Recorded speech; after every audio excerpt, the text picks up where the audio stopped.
Viewer discretion is advised. Your fave will be criticized. That's Chris. That's Shan. And welcome to CCTV, the nonstop pop show. And since it is officially Black History Month, we have decided to talk about and highlight some of our favorite Black female pop artists.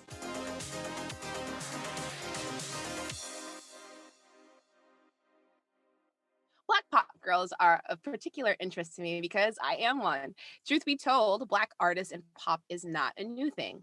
There have been countless artists from the early part of the 20th century up until now. During the earlier part of the 20th century, though, the popular African American music was called race music. So around the 1950s or so, there was more emphasis on doo-wop and soul-inspired music, and you could hear that in such groups such as the Bobettes and the Chantels, and even in 1960s with Berry Gordy when he had founded Motown. Yes, and Motown was kind of the first label of its kind to focus primarily on achieving a crossover hit into what the white people were listening to on the radio at the time. So the record label created hit girl groups and soloists such as Tammy Terrell, The Supremes, and Martha and the Vandellas. And I think it's safe to say that during this time, Black pop girls were all the rage, especially since the Supremes were one of the only acts to knock the Beatles off the #1 spot. Yeah, and throughout history, Black women would make their mark decade after decade. So we are unable to cover everyone, but if you'd like to see another video or think of someone else we should add to this list, let us know and we'll be sure to make a video about them as well. So we have created some playlists here on YouTube as well as on Spotify and Apple Music, highlighting our favorite songs and most famous songs from these artists that we're about to talk about. So check it out.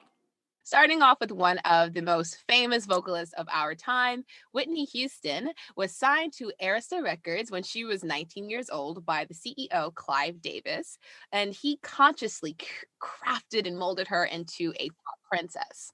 In 1985, Whitney Houston released her self-titled album, and it spawned hits such as How Will I Know, Saving All My Love for You, Greatest Love of All, which was the first album that was a debut album and the first solo album by a female artist to produce 3 #1 hits.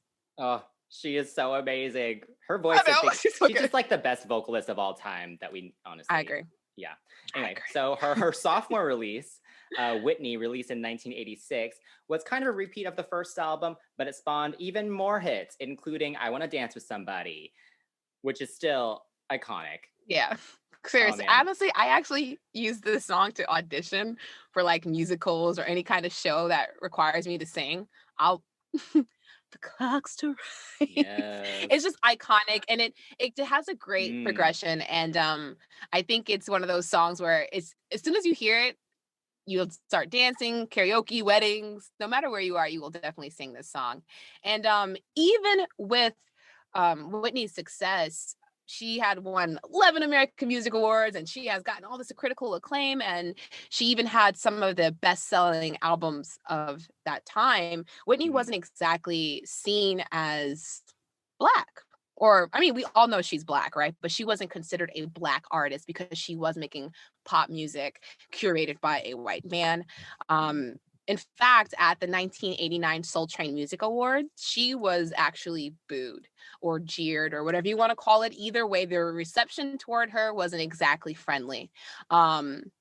So quickly thereafter, I guess she just got herself together and decided to work with more Black artists and Black producers. For her third quadruple platinum album, I'm Your Baby Tonight, Whitney released more quote unquote urban music, including the title track, which is awesome because I'm Your Baby Tonight is probably one of my favorite songs. Mine too. It's aged so well too. Like that chorus.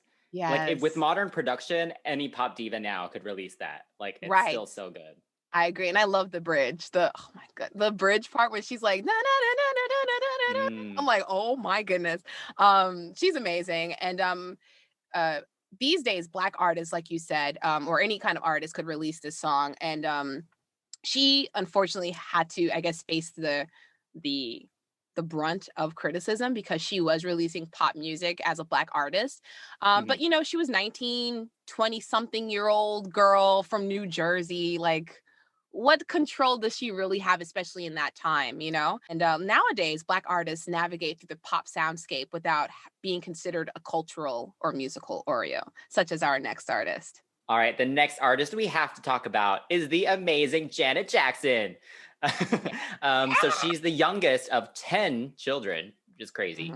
And she released her debut self-titled album at the age of 16.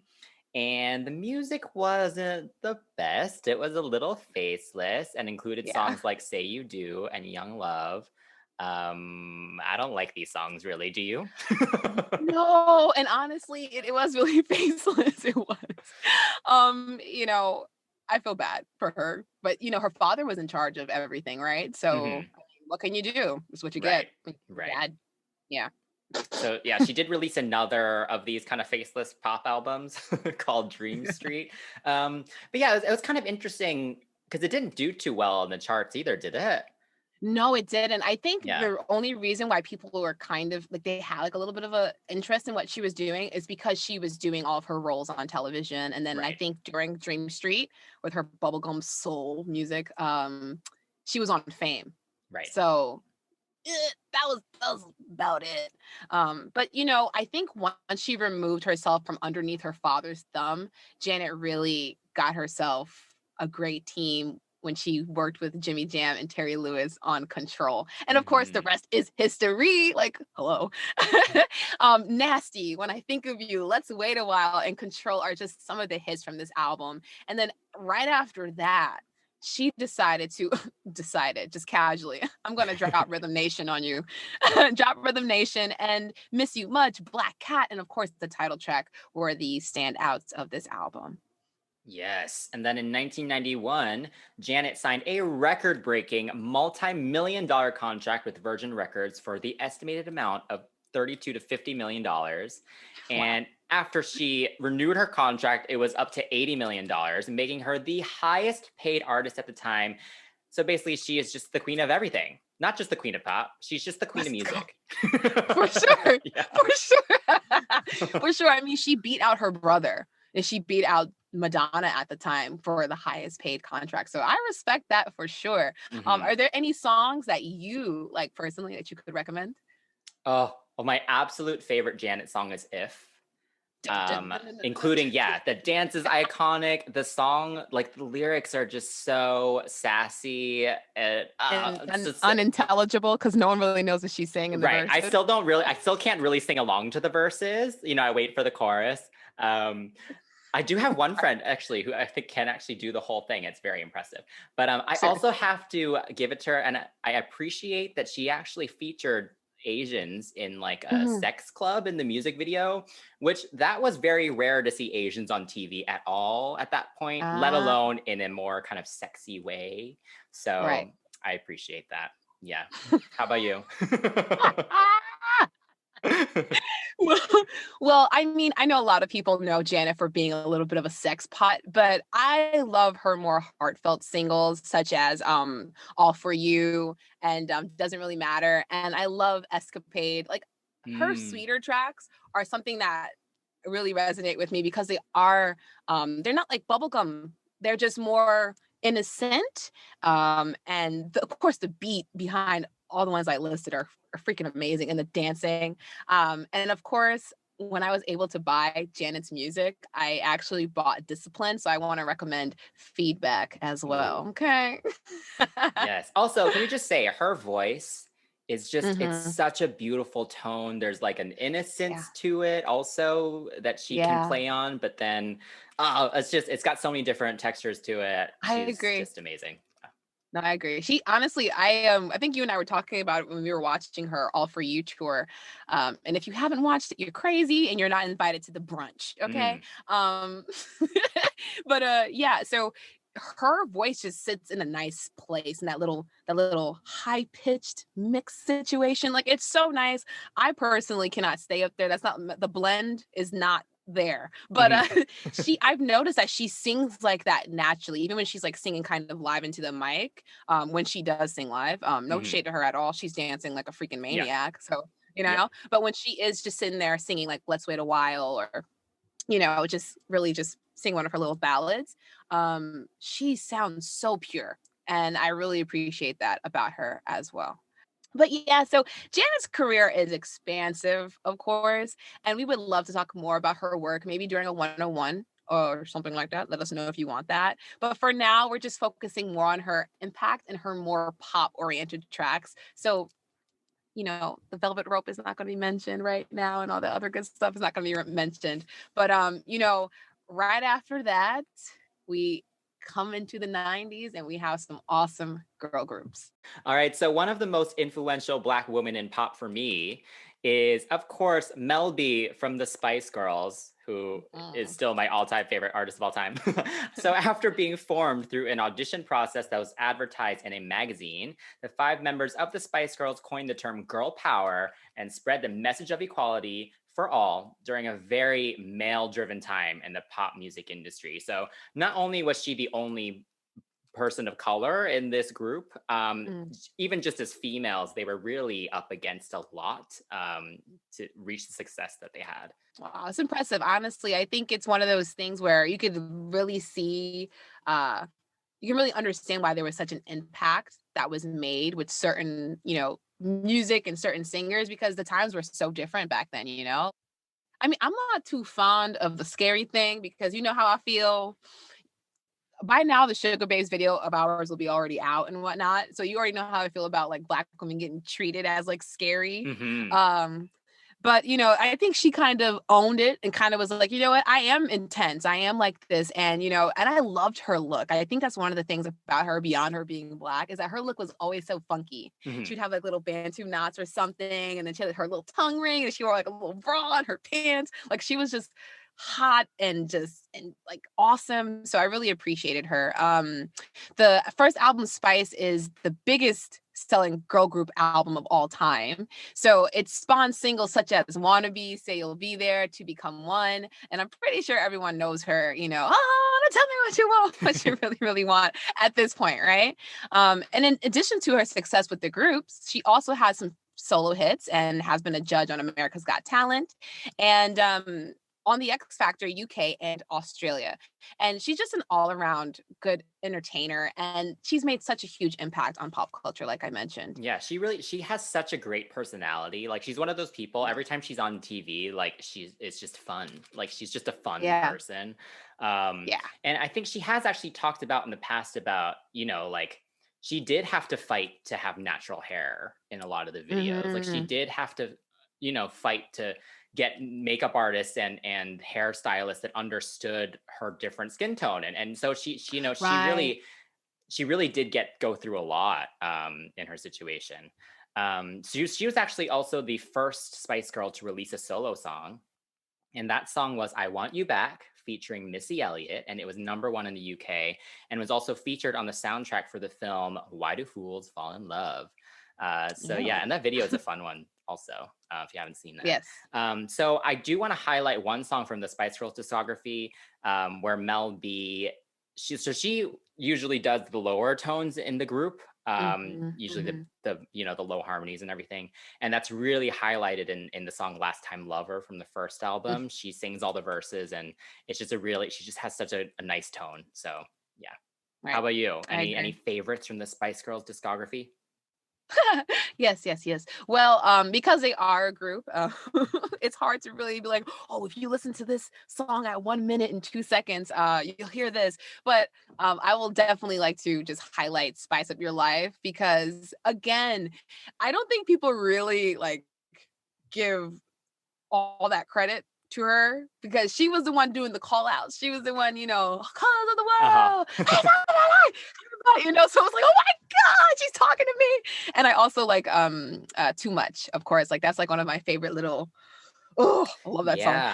Yeah, no, Mel B, she's really good with the ballads too. Like, she can make her voice sound very delicate. And yeah, that's definitely highlighted in her verse in Too Much. Also in To Become One. There's just such a warmth to her tone when she's singing these ballads as well. That's really showcased. So I agree. And of course, since we are across the pond in the UK, we're going to also talk about Shaznay Lewis of All Saints. While working as a background singer at a recording studio on All Saints Road in London, Shaznay met Melanie Blatt along with the Canadian sisters Natalie and Nicole Appleton. They went on to form All Saints, one of the most influential girl groups of the late 90s. They were the cool alternative to Spice Girls and Bewitched and other groups like that. And as the group's main songwriter, Shaznay penned almost all of the group's hits and was honored with a Best Songwriting Award at the Ivor Novello Awards. So it's pretty damn awesome. And that was actually hosted by the British Academy of Songwriters. So it's her name is very big out there, even though it may not be something huge here in America. Yeah, she is a legit songwriter. She's also written for other artists as well. But yeah, the All Saints discography is awesome. Like she Mm, is such, it's very signature sound, and it's all honestly owed to her. Because right. just on top of just some interesting influences from her, I think she also has always been so good about getting influences from her bandmates and being like, oh, Ah, like yeah. Natalie, you like rock? Let's take Red Hot Chili Peppers Under the Bridge and let's turn it into like an R&B version Right. for us. You Right. know, like, and so Yes. she's super, super cool. And also just like one of my favorite kind of Black female pop artists from the UK. But so their biggest song is Mhm. Never Ever, which she Yes. co-wrote, and it's about a really bad breakup that she went through. And this won 2 Brit Awards for British Single of the Year and British Video of the Year in 1998. And it was a huge hit worldwide, including hitting number 4 on the Billboard Hot 100 here in the US. Mhm. And it's actually the 3rd best selling UK girl group single of all time after Wannabe by the Spice Girls and Shout Out to My Mhm. Ex by Little Mix. And this song, it's still so good. It was one of the best Yeah. pop songs, pop ballads, I think, ever. And Mhm. you can just hear the pain in the lyrics, and the harmonies are beautiful. And Agreed. oh, Yeah. such a good song.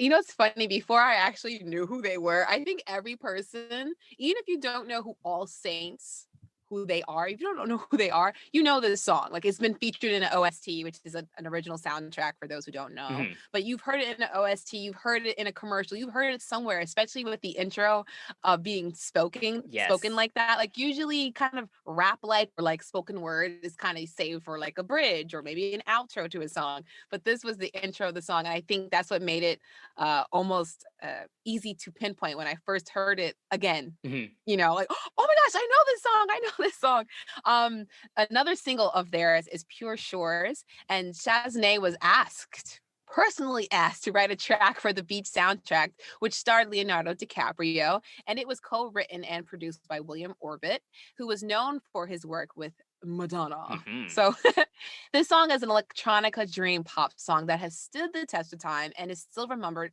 as one of the best girl group songs of all time.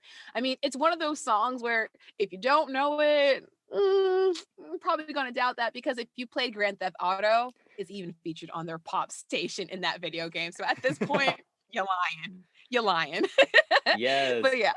Oh man. But yeah, so in addition to Shaznay's work with All Saints, like I mentioned earlier, she also Mhm, had a successful solo album and has written for other artists. And one of the most notable songs that she's written is How mm. You Doing by other British girl group Little Mix, which is from their first album. One of my favorite Little Mix songs. And it's so funny because when I first heard it, I remember thinking, I was like, oh, this could be an All Saints song before knowing that she wrote it. Wow. And that just shows what a signature sound Shaznay has.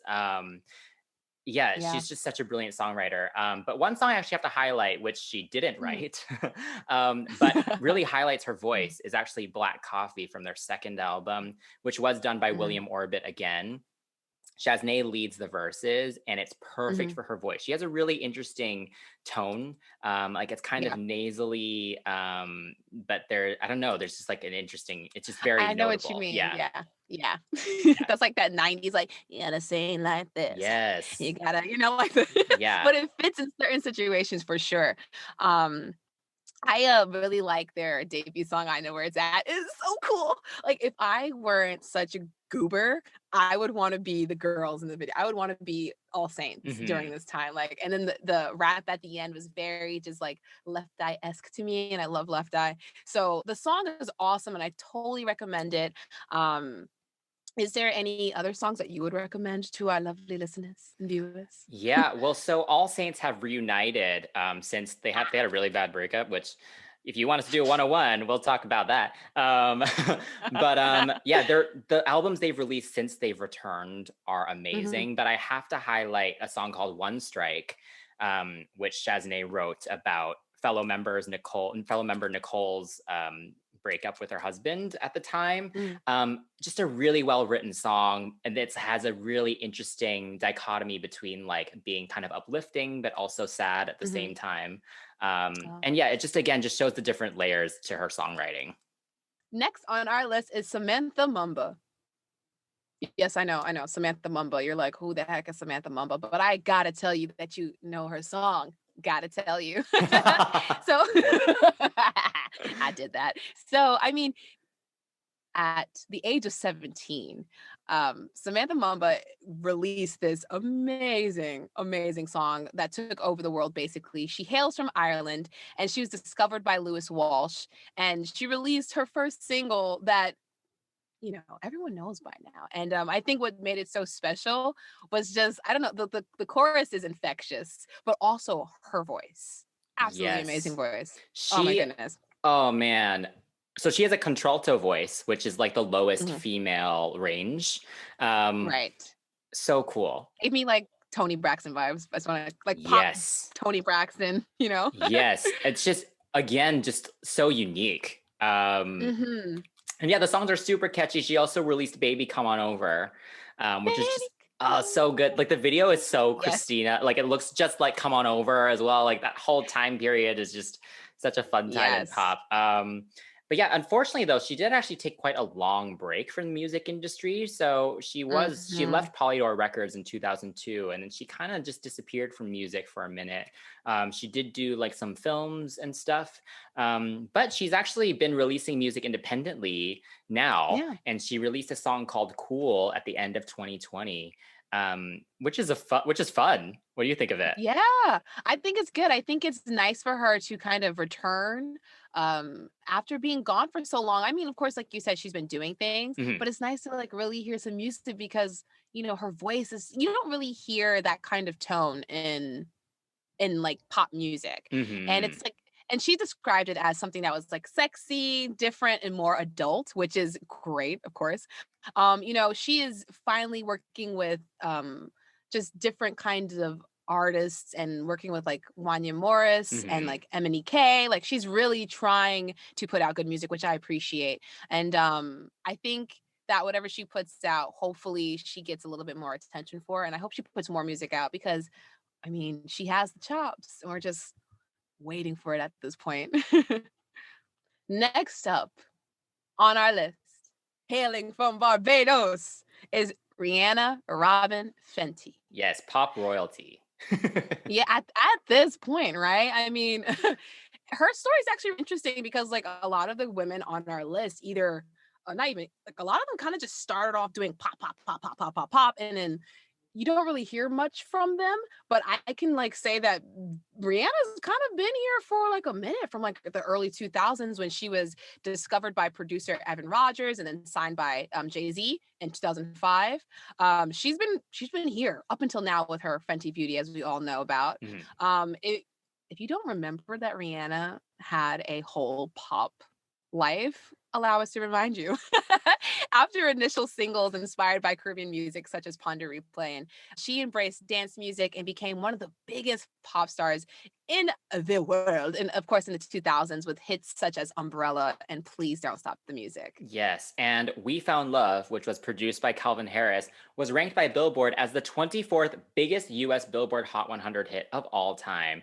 And she's released so many amazing singles, all influenced by different things. And she really is credited for bringing the Caribbean and dancehall genres to the forefront of American mainstream music. And yeah, she hasn't released music in a minute, but she's still, even with just, you know, like the beauty campaign that she's doing and everything, she still remains one of the most influential Black women in pop culture right now.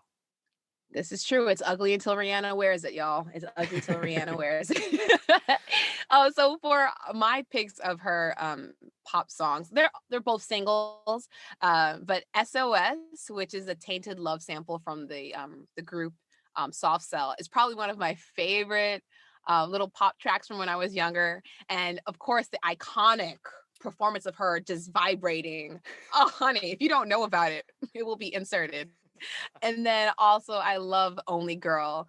Something about it was just very, I don't know. The video is gorgeous, of course, but that was from her Loud album. And that album was like freaking like just pop, just goodness Hmm. before she transitioned and started doing more R&B and things like that. And it was right after Rated R in that whole era. So Yes. it was nice to hear something a little bit brighter from her. Yeah. What about you, Chris?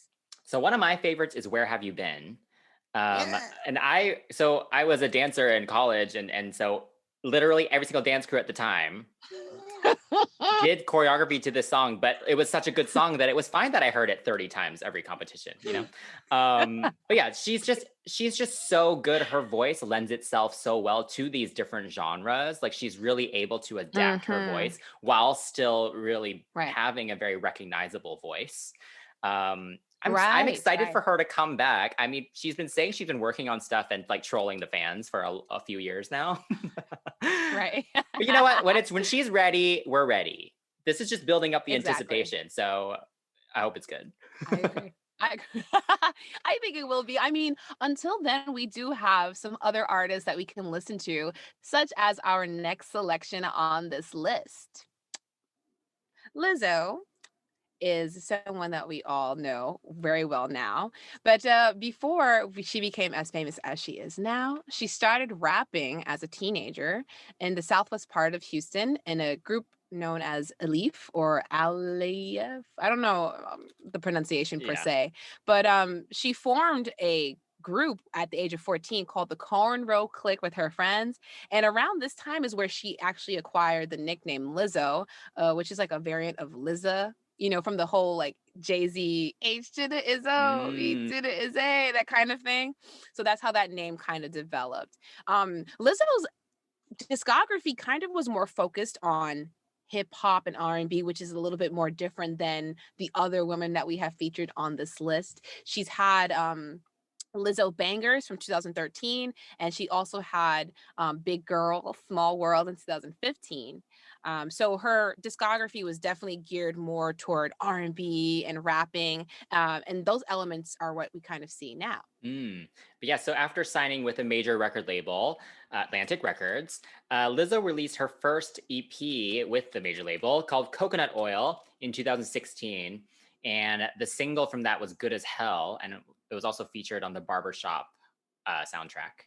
And unlike her previous releases, this EP was more focused on self empowerment and body positivity, and it definitely leaned a little more pop. And that was emphasized even more with the release of the album "Cause I Love You," which was her big commercial break. I think in the Right. music industry, it had hits such as Mhm. "Juice," "Truth Hurts," and she re-released "Good as Hell" with Ariana Grande as a duet.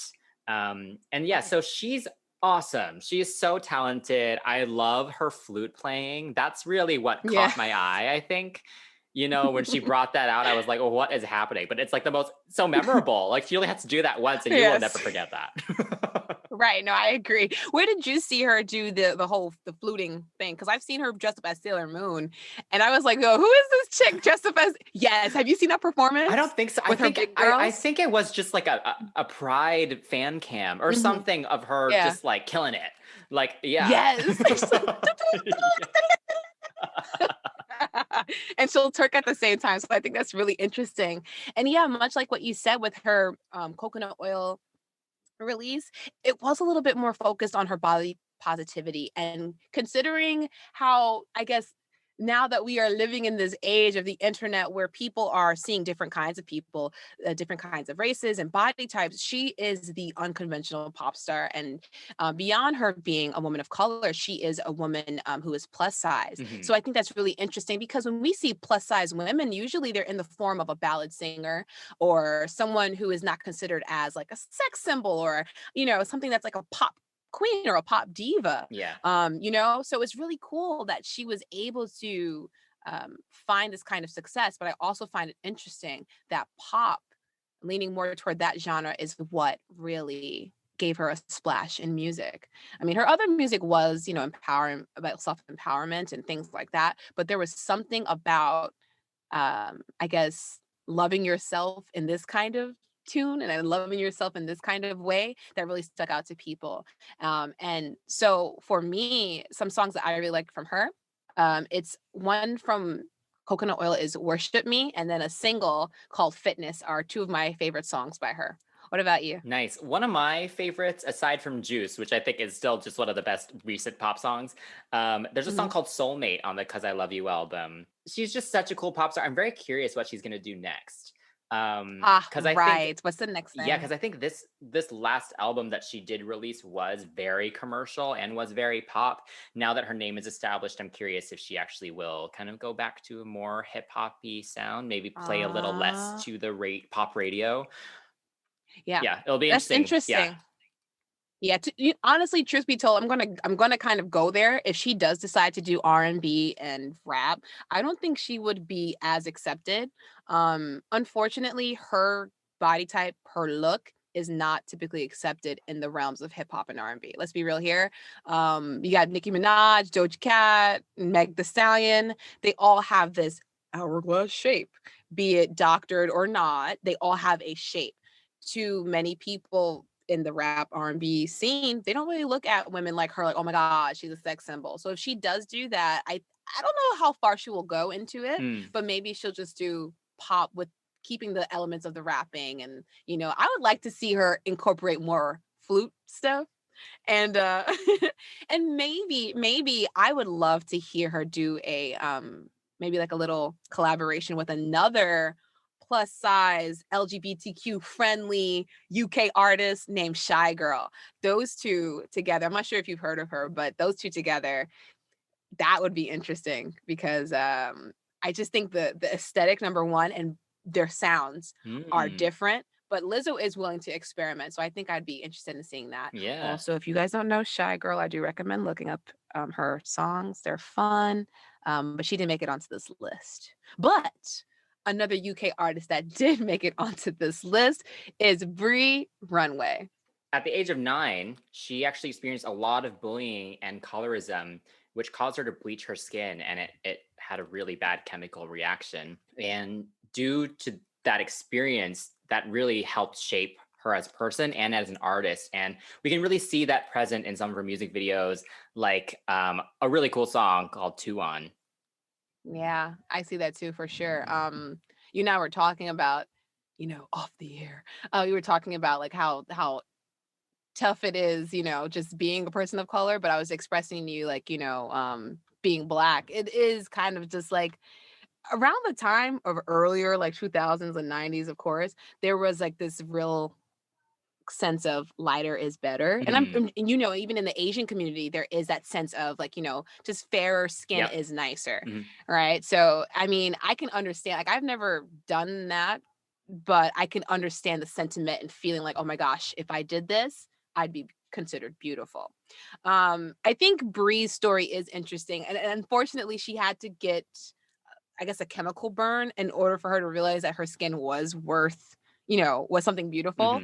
Mhm. But she put that aside, and eventually she was able to enroll into a music technology subject and learn about the basics of music production. And as a result, Brie started making her own music and freestyling with her friends and things like that. And eventually, she created her own home studio and released and recorded her own music. Her first project, Runway, one is a trap pop project that she actually posted on SoundCloud. The songs are they're fun, but I have to be really honest, they do not even come close to what she's been putting out, and what she would eventually release, such as Butterfly. The video is actually on YouTube, and that was her first commercially released track. And then she followed that up with a breakup single called What Do I Tell My Friends? And it acquired a lot of attention because of its depiction of exploitation of young females in the fashion industry. And I think the video is really something, because it's true. Like, I mean, even with me, when I meet up with photographers, I need to like due diligence, like really look into them. I've been fortunate enough to meet some really decent people, but more often than not, there are some skis bags out here. And I think I forgot the name of one in particular, but there was this one photographer who was reaching out to women and like just being really inappropriate and touching them. And so I'm not sure if it kind of correlates with this video, but Bree actually ended up killing this man in the video. So I thought that was pretty damn awesome. Not saying that someone should die, but for her to reclaim the narrative as not a victim, but as a victor, I really did respect that. Yeah, she's really cool. She has a lot of potential. I didn't know too much about her before we decided we would feature her on this. But even just like watching some of these videos, and her voice is really cool, and she's a very charismatic as well.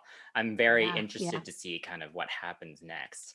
But lucky for her, she actually did get a major record deal with Virgin EMI, and she released a debut album called Bree Runway, which features songs such as Big Racks and All Night. And she's also been featured on tracks with Rina Sawayama and Missy Elliott, is an artist, that she's often compared to. So a lot of good things are coming, I think, for her. Yeah, I agree. And I think it's so interesting because it's like she gets featured on these tracks with like like, I'm not sure if you know Brooke Candy.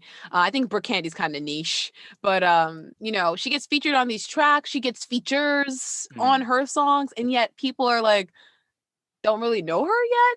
I think it's interesting because she is technically pop, but she does consider herself to be genre fluid and genre blending and bending, excuse me, which is true. I do agree. I mean, you've heard it. She has like a kind of like a country guitar in the song like All Night. She has new metal, which is kind of picking up some traction here, mostly in the UK, unfortunately, not in America yet. But she has new metal in a song called Little Nokia, and then she has like this 90s bop kind of sounding song in a song called Damn Daniel, which features young Baby Tate. So I think she is very eclectic, eccentric, and I'm kind of excited to see what she's going to bring to the table next. I mean, if she can get a feature with Rihanna, that'd be pretty damn awesome too. Ooh, yes, put it out into the universe. Right? But yeah, so did you like any song in particular? Yeah, well, I think Tuon was so cool. You showed me that video earlier. Again, yeah, she's got a really cool vibe. I'm definitely gonna dive deeper into this after we're done. For sure. And I mean, unfortunately, this is the end of our list. I mean, it doesn't have to be the end. If you all would want some more, please let us know in the comments below. And of course, we have a playlist on Apple, Spotify, and wherever else music can be found and playlisted. But yes, be sure to like and subscribe, and let us know what you guys think. And if you have any artists that you are interested in, or if you've never heard of any of these artists, please let us know. Until next time, that's Chris. That's Shan. And we are CCTV. Bye.